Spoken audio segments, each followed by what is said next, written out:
একটি শিশু যখন ৪ বছর বয়সে পা ফেলে তখন থেকেই তার নানান রকমের প্রশ্ন জাগে মনে।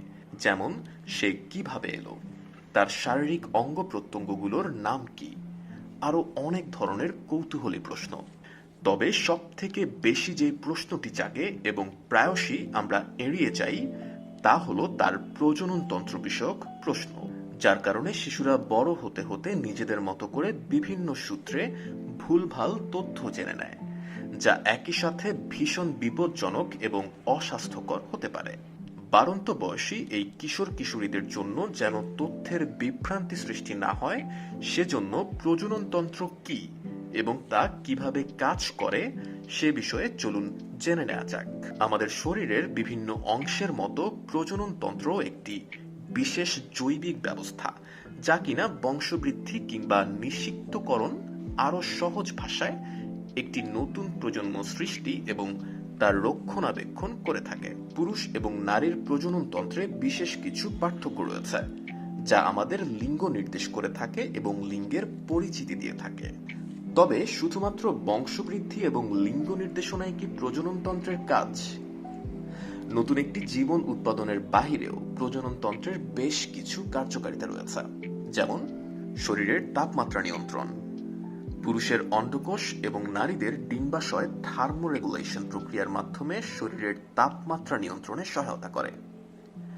অন্ডকোষগুলি শরীরের গহ্বরের বাইরে অবস্থিত, যা শুক্রাণু উৎপাদনের জন্য প্রয়োজনীয় ন্যূনতম তাপমাত্রা বজায় রাখতে সাহায্য করে। নারীদের মাসিক চক্র শরীরের তাপমাত্রাকে প্রভাবিত করে। ইমিউন সিস্টেম সুরক্ষা, পুরুষ প্রজনন ব্যবস্থা সেমিনাল তরল তৈরি করে। এতে বিভিন্ন এনজাইম এবং ইমিউন সিস্টেম ফ্যাক্টর থাকে, যা শুক্রাণুকে রোগ জীবাণু এবং নারীদের প্রজনন ট্র্যাক্টের অম্লীয় ভারসাম্য বজায় রাখতে সহায়তা করে। হাড়ের স্বাস্থ্য, প্রজনন ব্যবস্থা ইস্ট্রোজেন এবং টেস্টোস্টেরনের মতো হরমোন তৈরি করে, যা হাড়ের বৃদ্ধি এবং রক্ষণাবেক্ষণে ভূমিকা পালন করে। এই হরমোনের মাত্রা কমে গেলে হাড়ের ক্ষয় এবং অস্টিওপোরোসিস হতে পারে। মানসিক স্বাস্থ্য, প্রজনন স্বাস্থ্য মানসিক স্বাস্থ্যের উপর প্রভাব ফেলতে পারে। গর্ভাবস্থা, প্রসব বা মেনোপজের সময় হরমোনের ভারসাম্যহীনতা বা মেজাজ পরিবর্তন এবং মানসিক সুস্থতাকে প্রভাবিত করতে পারে। হরমোন উৎপাদন, প্রজনন ব্যবস্থা oestrogen, progesterone, testosterone, follicle stimulating hormone এবং লুটিনাইজিং হরমোনের মতো হরমোনও তৈরি করে।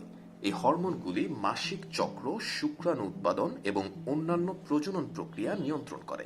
প্রজননতন্ত্র আমাদের শরীরের অন্যান্য অঙ্গের মতোই একটি অংশ, যা আমাদের সার্বিকভাবে সুস্থ থাকা নিশ্চিত করে থাকে। এবার আমরা প্রজননতন্ত্রের প্রধান কিছু অংশ সম্পর্কে আরো কিছু তথ্য জেনে নিতে পারি পরবর্তী এপিসোড থেকে।